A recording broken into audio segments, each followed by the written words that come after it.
Broncos fan, you've come to the bucking right place. You bucking right. Buck, yeah. All right, so I'm Jared Brown. This is my twin brother, Jeff Brown. And we're going to talk all things Denver Broncos, but mostly today, what I'd like to talk about, and I'm excited to talk about how the Denver Broncos offense will look and how it might actually elevate with the addition of Jaylen Waddle now in the mix. How excited are you, Jeff, to have Jaylen Waddle and to see him play for the Denver Broncos? I am stoked, super excited. I don't know a Broncos fan who isn't. A lot of the Bronco fans were very, unsatisfied during free agency. They're like, what are the Broncos doing? They're just, sitting pat, not doing much of anything. But we were signing our own players. If it's not broken, don't fix it. There wasn't much that was broken. Let's face it. We made it to the AFC Championship. We had to tweak some things, make a few improvements here and there. So it was important to sustain and maintain a certain continuity, and I think that's what they were trying to do. But Jaylen Waddle, wow! I really think he adds to the was a missing piece that the Broncos absolutely needed, to move forward. It will be truly interesting to see now how Davis Webb, the new offensive coordinator, how he gets him involved in this offense. Oh, for sure, yeah. I remember Davis Webb doing the play calling last season in the preseason.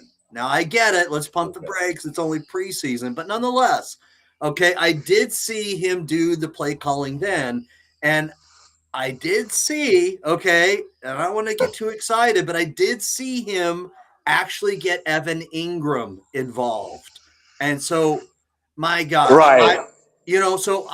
That's just it was only preseason. I get it, but it did give us a little bit of a taste, and it's really the only small sample size that we have from Davis Webb is that preseason game. But I'm excited too because, man, if Sean Payton, for him to give up play calling, you know what I mean? He's got to be very confident with Davis Webb. He's only done that one other time in his coaching career. So, yeah. And in my opinion, I truly think that Evan Ingram was underutilized last year. A lot of people have given up on him, right? But I think he just wasn't often enough put into the offensive schemes. We know he's not the tight end blocker. He doesn't have that size, but he's more of a pass catching tight end. We know that. Right. So, if people focus on him as in the defense, right when he comes in, hey, put another tight end in, right. Get some other wide receivers. Let's do some things to shift the focus from him. And to be honest with you, now with Jaylen Waddle, right, who can play the slot, he can play wherever, right?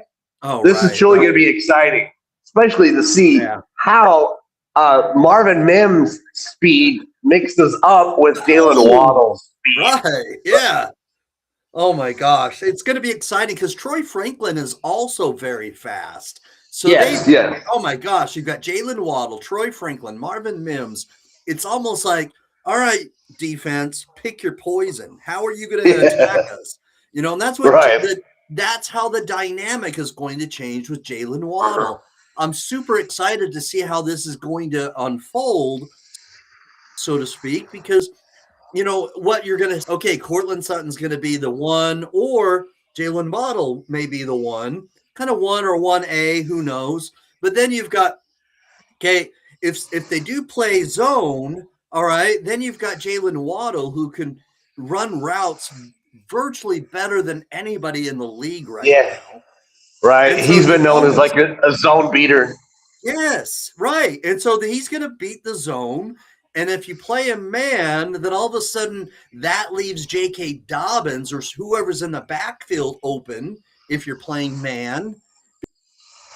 Because then all of a sudden there's nobody left to play the flats.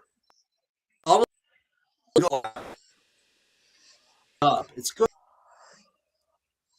Yeah, I can't wait. I'm stoked. I mean, goodness gracious. A lot of Bronco fans were truly at times dissatisfied with the nature of the offense last season. And statistically, the Broncos offense truly was pedestrian, and it wasn't anything really to shake a stick at, as they say. And maybe this can truly inject some life into the Broncos offense that we've been waiting for a couple seasons, Right.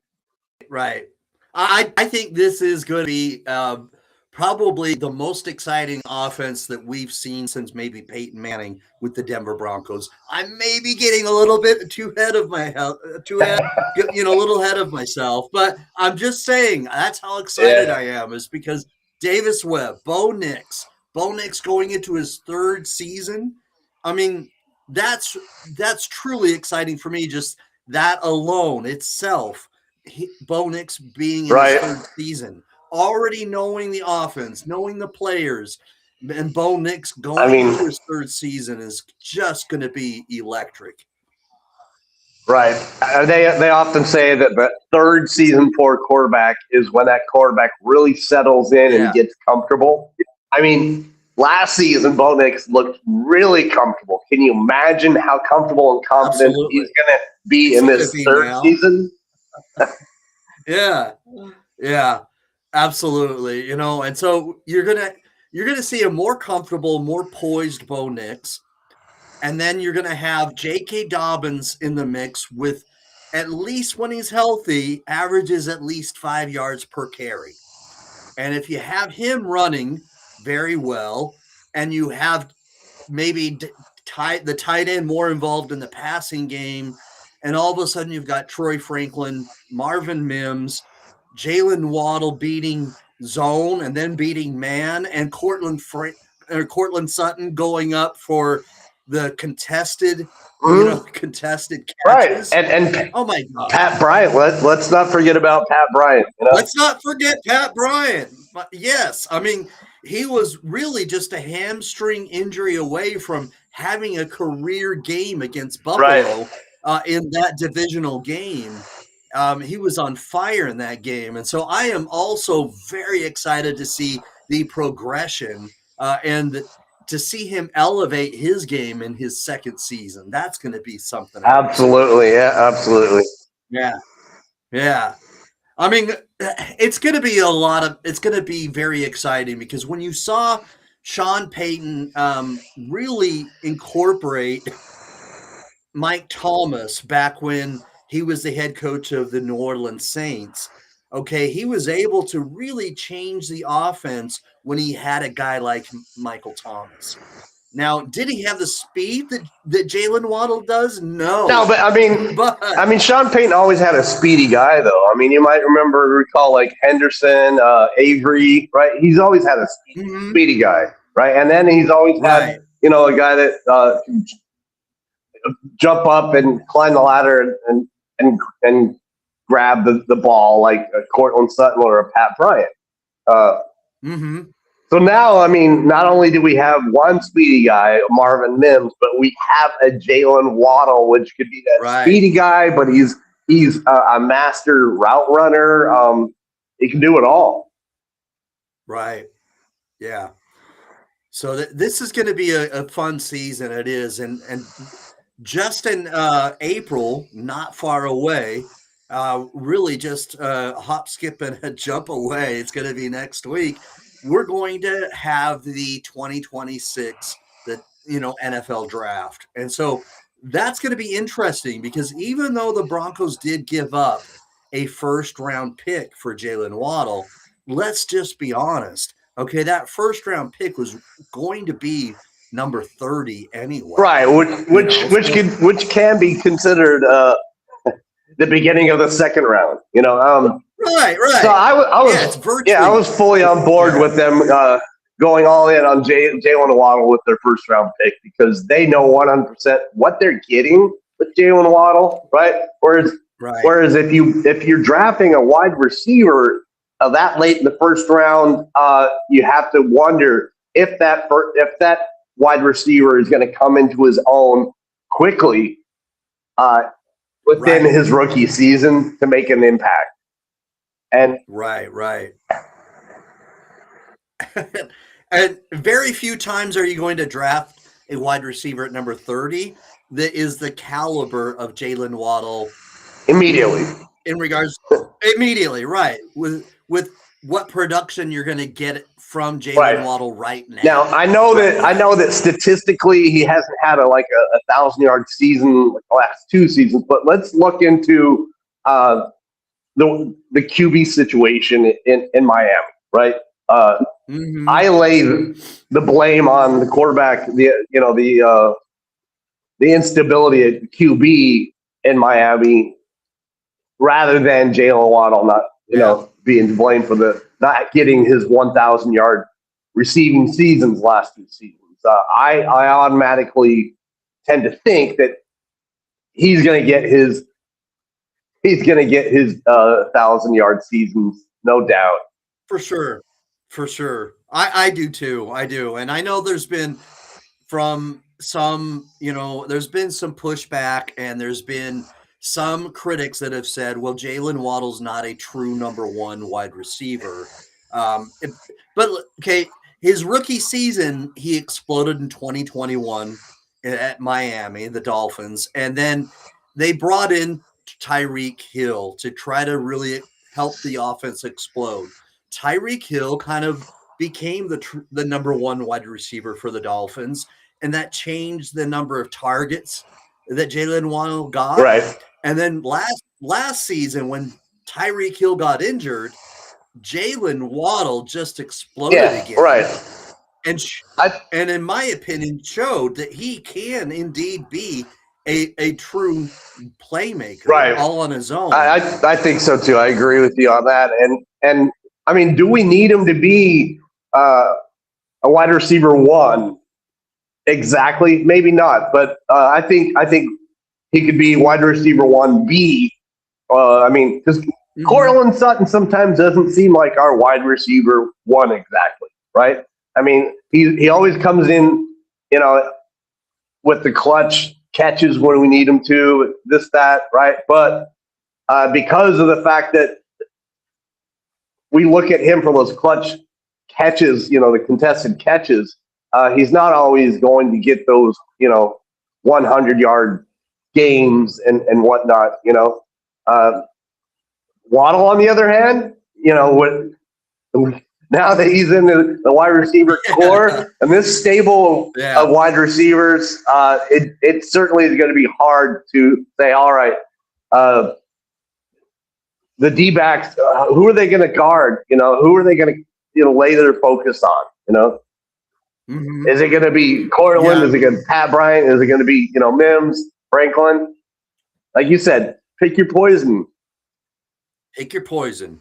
Which one do you want? Because and let's not forget, last season, or really the last couple seasons, Cortland Sutton has been double teamed in many games. Oh yeah. And now, if you do try to double team him, all of a sudden Jaylen Waddle's open or someone else. And so it's going to change things. It may open up more passes for Cortland Sutton for all we know. Yes.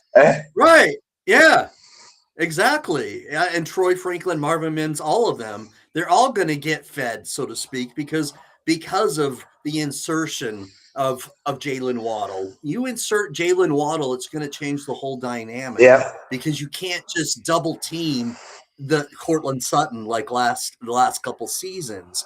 And their skill sets are a little bit different. That's why I like calling them 1A and 1B, interchangeably. I don't care which one's number 1A or 1B, because their skill sets are different. Cortland Sutton doesn't necessarily have the speed that Jaylen Waddle does, but he can go up and get the contested catches, right? probably virtually better than anybody in the NFL. And so he's good. That's his skill set. He's not slow, but he doesn't have the same speed. And so Jaylen Waddle's skill set's a little bit different.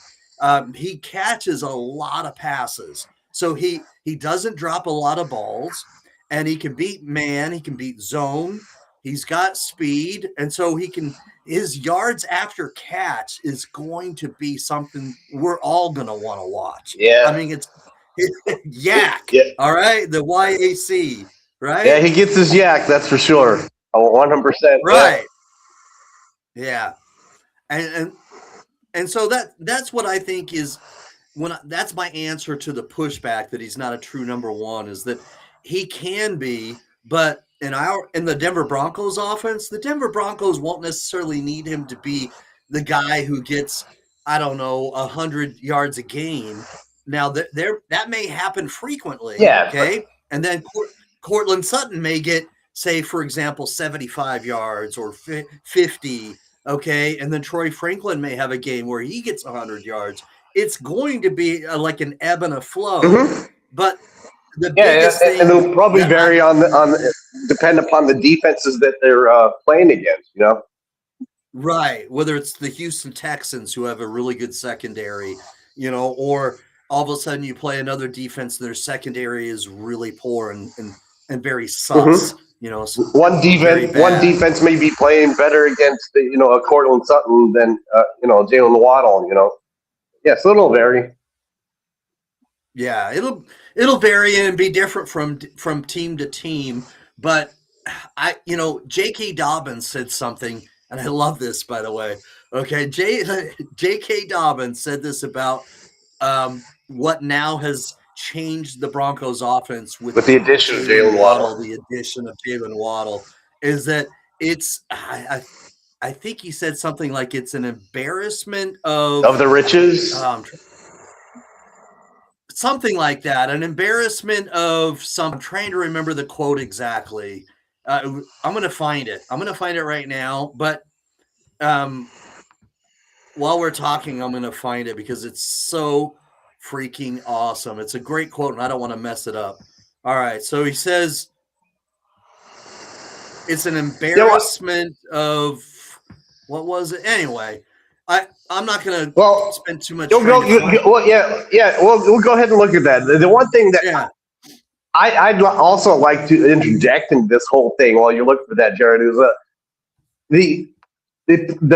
the first press conference with Jaylen Waddle, he was asked, right, basically if he was going to be the wide receiver one, right, or who is going to be the wide receiver one in the Broncos offense now, right? And his reply essentially was, I don't need to be the wide receiver one. I don't think any one of us needs to be. We're just looking to make plays, on this offense, right? Yeah. And so in other words, he kind of diverted the attention from himself and made it a team thing, Yeah, and right. I think that's great. Nobody likes divas on their team per se. No. Attention grabbers. Yeah. It's a team first sort of sport, and that's how you win. It should be a team, like a team first mentality, totally. And by the way, I think you almost had it exactly. By the way, he said it's an embarrassment of riches. That's you had it right, brother. So and what he means by that, of course, is that they're very rich at running back. They're very rich at wide receiver. They're very rich on the offensive line, the very best offensive line, arguably, in the NFL. And they're very rich at tight end with at least Evan Ingram, and. Oh yeah. I mean, so as far as their tight end group is concerned, I was actually happy with them not trying to bring a different tight end in other than Evan Ingram. I really thought that they really didn't involve Evan Ingram into the offense. Yeah, he was underutilized. I think that he deserves another chance to get involved and be more utilized and show his stuff. Yeah, I do too. I do. I I'm high on Evan Ingram. I get it that his blocking isn't necessarily the best, but hey, that's not why they But got him. It's right. I not mean, like that's the they reason why knew they that. re-signed. That's the reason why they re-signed Troutman. That's the reason why they Troutman, re-signed. What's it? Was it? Is it Kroll, Kroll, and then yeah, Atkin? and Atkins, yeah. So Nate Atkins and Lucas Kroll, they re-signed those guys. And who knows? They may draft another tight end. Who knows? We'll see what happens in the draft. But my point is that if they do utilize Evan Ingram correctly, I think that he is indeed a very rich tight end that they can actually, have some production and get production from him. It's going to be fun to see what Davis Webb does and how he uses Evan Ingram and how this offense will look, because this defense, we already know the pieces are there for the defense. And so if the defense plays up to their potential like they did the last season in 2025 and 2024, the Denver Broncos defense will be just as good or better in 2026. So, if that's indeed true, then all the offense needs to do is be better than they were last season, and this is going to be a very good team, a very, very good team. The NFL has been put on notice by the Broncos with the addition of Jaylen Waddle, because if they're not scared, they should be nervous about what's going to happen with what they can do now and how this offense will change with the addition of Jaylen Waddle. That is the bucking truth. That is the bucking truth. It is the bucking truth. And that's why you and I are giddy like little schoolgirls, because we're very excited about what this Broncos offense is going to look like. The Denver Broncos now, with the addition of Jaylen Waddle, are going to be truly horrific for defenses. It's going to be a scary, scary offense. And so Stephen King is going to be very happy with the Denver Broncos because they're going to be so scary. He's going to be able to make some sort of horror story about how horrific this offense is going to look and how scary they are. It's going to be very, very exciting to see what Davis Webb, Bo Nix, J.K. Dobbins, and Jaylen Waddle, Courtland Sutton, Troy Franklin, Marvin Mims, and the rest of this offense, Evan Ingram, and everybody else that gets inserted, what they're going to do. It's going to be a very exciting 2026 NFL season for Denver Broncos and for the Denver Broncos fans. And that's the bucking truth. That's the I can't wait. I can't wait. I'm excited. I'm over the top excited for what the Denver Broncos will do. I'm excited for the 2026 NFL draft and what the Denver Broncos will choose to do with their 4th round pick. It's going to be fun to see whether they choose a running back or a tight end, or if they choose in later rounds even a safety because of they may look at safety, may look at middle linebacker. Inside linebacker, right? Yeah. Right. Yeah, the middle linebacker position is something that is a little bit of a priority. So I wouldn't be surprised to see them draft a middle linebacker. Right. I mean, because although they have Singleton, they released Greenlaw. Yes, Dre Greenlaw was released. Bittersweet for me. I love the guy. When he did play, when he was available, he was a big playmaker. But your best ability is your availability, and he just wasn't available enough, and so he's unfortunately going to go back to San Francisco. But hey, it is what it is. The Broncos played very well even without him when he wasn't playing. And so I think that was the thing, is that yes, he played well when he was there, but they didn't exactly lose games because of his, absence. And so we'll see what happens. Whether, we've said this before on the Bucking Truth, is that the Denver Broncos did draft Drew Sanders, but the guy unfortunately hasn't been able to stay healthy either. And so it'll be interesting to see if he can actually stay healthy, and if they can put him at middle linebacker, inside linebacker, or they draft one, or if they pick up another free agent, maybe a veteran. But all right, we'll see what happens. We'll see what happens. But the defense will be nasty again. Vance Joseph is going to dial up, some very good plays, and we'll see a very nasty, hungry defense, because this team is not satisfied. They were not content with just making the AFC Championship game. Because, many people, included, know that if Bo Nix would have played, or if J.K. Dobbins would have played in the AFC Championship game, the Broncos could have easily have gone to the Super Bowl. Right. You know what? I look at it this way. I mean, I hate to blame. I blame more of the loss on the weather, because our defense dominated that first half. Right. Absolutely. I mean, they still did pretty well in the second half, but our offense did enough in that first half. And our defense dominated, even had like 5 sacks that first half, if I recall correctly, right? That we would have won if the weather had stayed the same. But when that weather changed in that second half and it was snowy, it just seemed like without J.K. Dobbins, we couldn't run the ball like we needed to. We couldn't ground and pound, and that really was the end of the Broncos game. Yes. But, going back to what I believe will be a very hungry Denver Broncos in 2026, this team is going to be elevated because of Jaylen Waddle.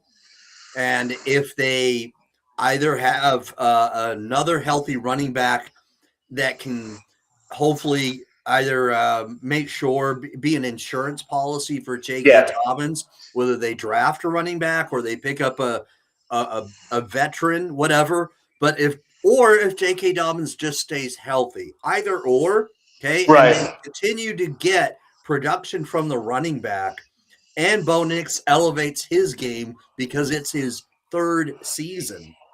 That alone, again, I know I said this before, but that alone is so exciting for me, because he already has elevated his game. In my opinion, if anybody doubted Bo Nix in 2025, that divisional game against the Buffalo Bills, should have been an alert to the whole NFL that Bo Nix is the real deal.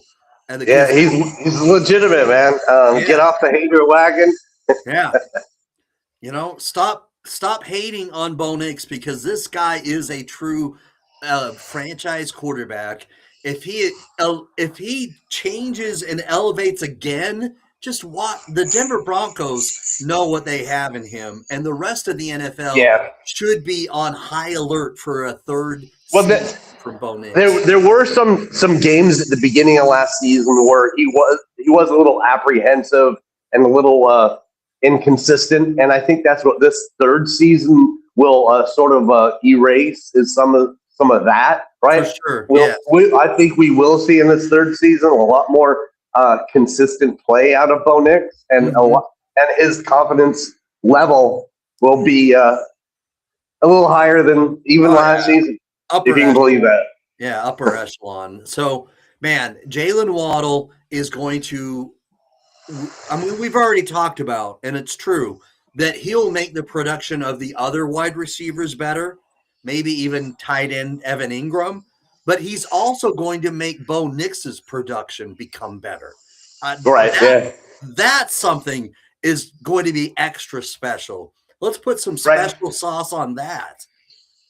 There's one statistic that I hope Davis Webb, Sean Payton, Bo Nix, and the Broncos staff look at. And of all the quarterbacks in the league, for some reason, Bo Nix had a lot of his passes batted down. Right? Yeah. And as a matter of fact, there was that one game against the Giants. I remember a whole lot of it. Yeah. Oh, more than that. It was a lot of passes were just batted down. So they need to go back to footage and look at what the reason is and see if they can steer clear of those batted passes this season. Yeah, that's a good point. And and sometimes rolling him out can kind of minimize that. Maybe some planned play action or run the ball well and roll him out, whether it's a naked bootleg or a play action pass, because he's very, very deadly when he's running with the football. He's shown that again. That game against the Washington. Yeah, he's under. Oh my gosh! Yeah. That game against the Washington Commanders, he was rolling out because of pressure from the defense, and he didn't want to get sacked. So he started going to his right, was about to actually get tackled, and his knee hadn't touched the ground yet. It was maybe like that much from the ground, and he passed it to Cortland Sutton in the end zone, and it was just incredible. One of the most exciting passes I've ever seen. Those are the intangibles that NFL coaches love about Bo Nix. The pundits. Yeah, it's something you can't teach a quarterback. No.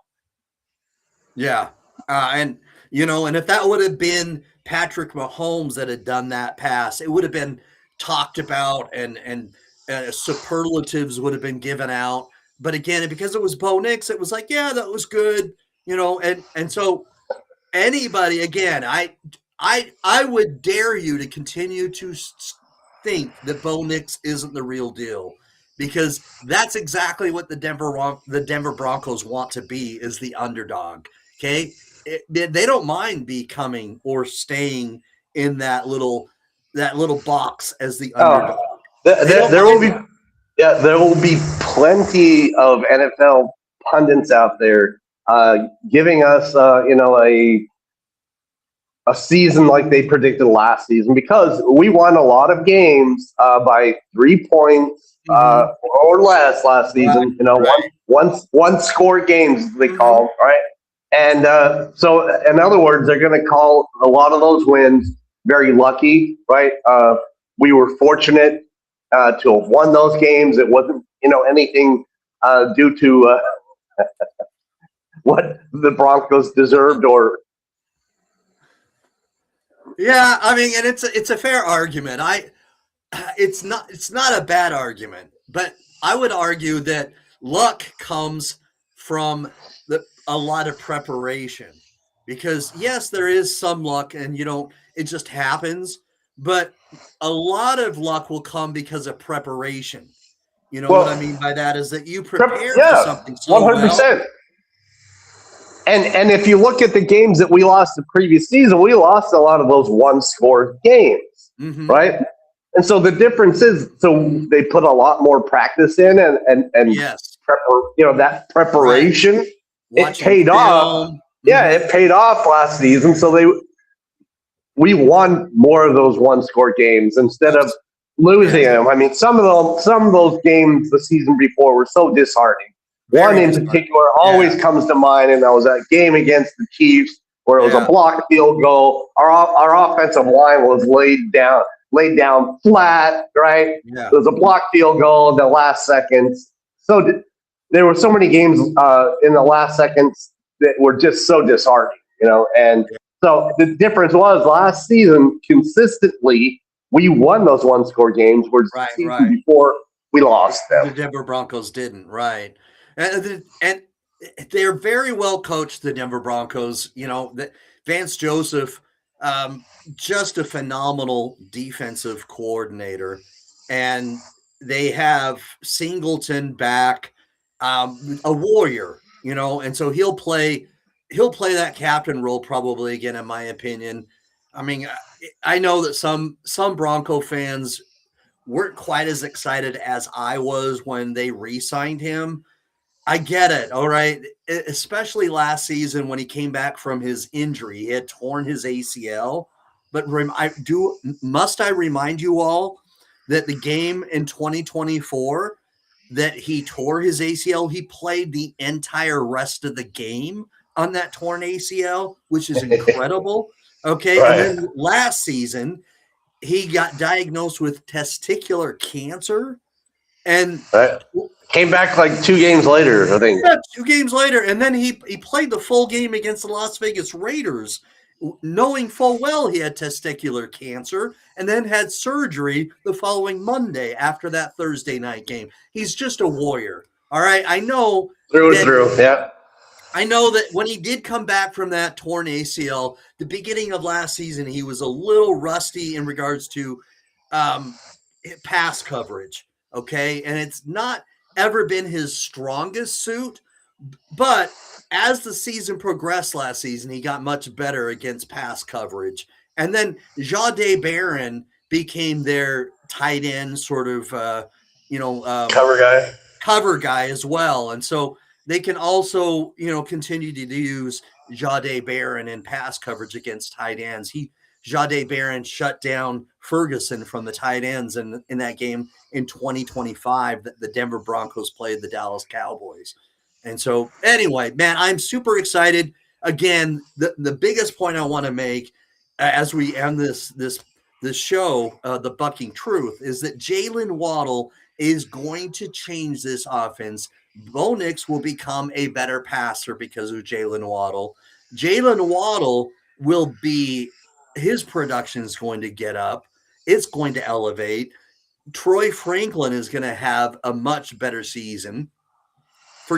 Need we forget, that Troy Franklin's third season is this season. Right. And man, his second season was a lot more exciting than his rookie season. Yes. I mean, there were games where his production was much better than Courtland Sutton to some degree. Now, I would argue that, that Courtland Sutton was double covered a lot, and that's probably why that happened. But nonetheless, okay, so we're going to have Troy Franklin have his production. In fact, Troy Franklin has said that he wants to make the Pro Bowl. I love his aspirations. I love his enthusiasm. And so I'm looking for good things from him. Marvin Mims is a playmaker every time he gets the ball. So we know. Right. And you know what? Regardless of the addition of Waddle, I really hope that the offensive coordinator puts plays together for Davis Webb. Davis Webb gets him involved more often because it just seems like whenever Mims had the ball, it was so exciting, and it was just like he always took it for either 10 yards or more or a touchdown. Right? I mean, just about does it on every return or kickoff return. Yeah, nearly on every play, he makes something happen. Now, what's really, really exciting is the play in the divisional game, the Denver Broncos versus the Buffalo Bills. They had practiced that wheel route. I think it's a wheel route from Marvin Mims in practice, and they knew that it would work because Patrick Surtain was covering Marvin Mims in practice all week when they were practicing that play and beat Patrick Surtain. And so they knew that play would work. And so when you watch that play against the Buffalo Bills, Marvin Mims was phenomenal in that game. He beat the guy, basically did like a stutter step in that play, got the guy to bite, and then with his speed, just beat him. And all of a sudden went to the end zone and caught the ball like this, where Bo Nix just put it in the basket. Put it in the basket right in front of him, and it was a touchdown. It was just a beautiful thing to see Bo Nix put it where it needed to be, and Marvin Mims have that little stutter step on a beautiful route, and then just beat the guy. It was beautiful. So I hope we can see some more of those magical plays this season with Mims and Waddle. Absolutely. Me too. Anyway, brother, man, super excited that you joined the Bucking Truth today. Thank you. Man, anybody else who's a diehard Denver Broncos fan, please subscribe. Subscribe if you're a Bucking bucking diehard Denver Broncos fan, because Buck, yeah, we want to have you join us on the Bucking Truth, where we talk about stuff that we just say, hey, that is the Bucking Truth. And we'll talk about things when Denver Broncos players, when they need to improve. Okay. We'll say, hey, a Denver Broncos player needs to step up and he dropped the ball and made a mistake. We're going to talk about the Bucking Truth. And the Bucking Truth is the Bucking Truth. Bucking Truth. All right. And that is what the Bucking Truth is. We just say it how it is, and it's the Bucking Truth. So if you're a diehard Denver Broncos fan, please subscribe to the Bucking Truth, and we'd love to see your comments and how excited you may be with the addition of Jaylen Waddle as a Denver Broncos wide receiver. Man, I'm excited about that. Buck, yeah. All right. Thanks, my brother. Good to have you on. Thank you, man.